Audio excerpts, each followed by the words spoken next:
妈妈，爸爸在伤害你的花。爸爸对妈妈的花做了什么？他在给你的花吃醋。哦，因为它有一点黄叶，所以加点醋就好了。他又不是人，为什么要吃醋呢？好奇怪。因为它喜欢酸水。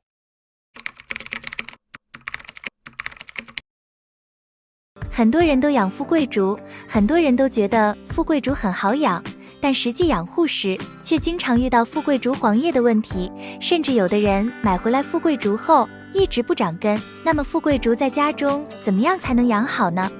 大家好，这里是花花世界的频道，花花干啥啥不行，养多肉第2名。今天介绍富贵竹的养护。其实富贵竹用水培的方法是非常合适的，但是它的生长除了要做好基本的养护要点外，我们还要会处理它的常见问题。如果操作不得当，很容易就导致出问题，做好了反而会让它在瓶子里面长出大白根，叶片1年4季都绿油油。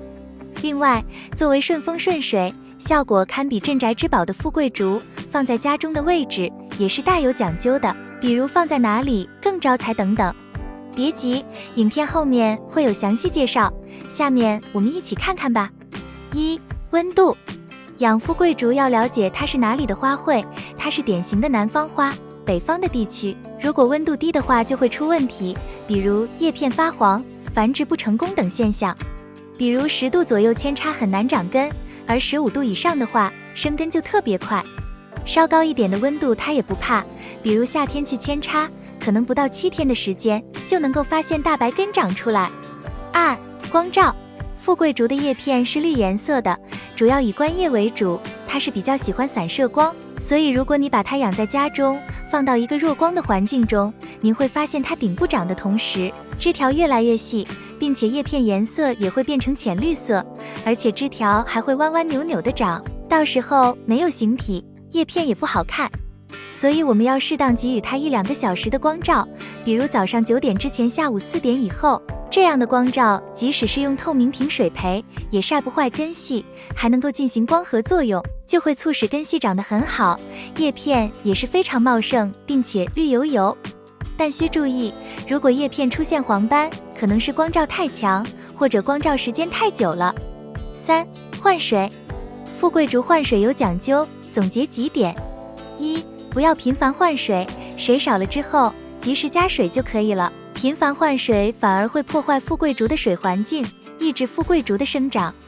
如果看到水质不是很清洁了，给它换水时最好留下原水的1/3或者一半，不要全部更换成新水。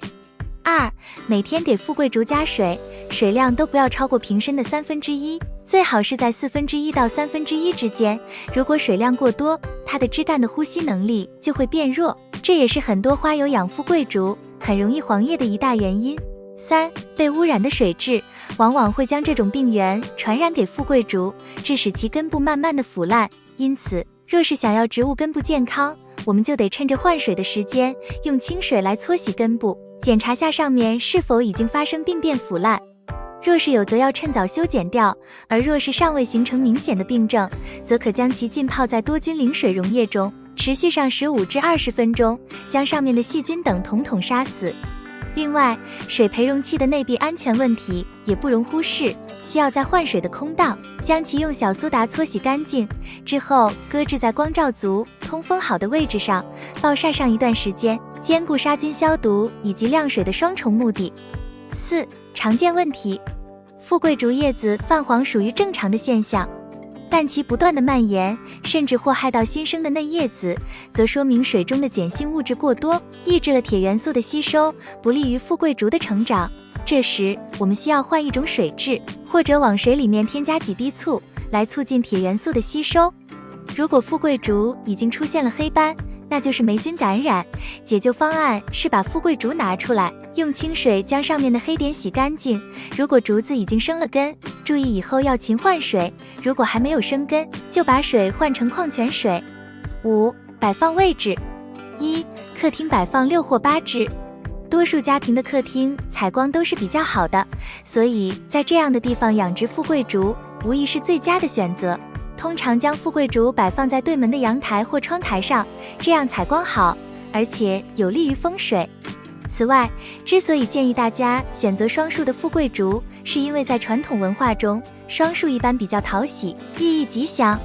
如6代表着六六大顺，8象征着八方来财，10寓意十全十美。2卧室不要养富贵竹。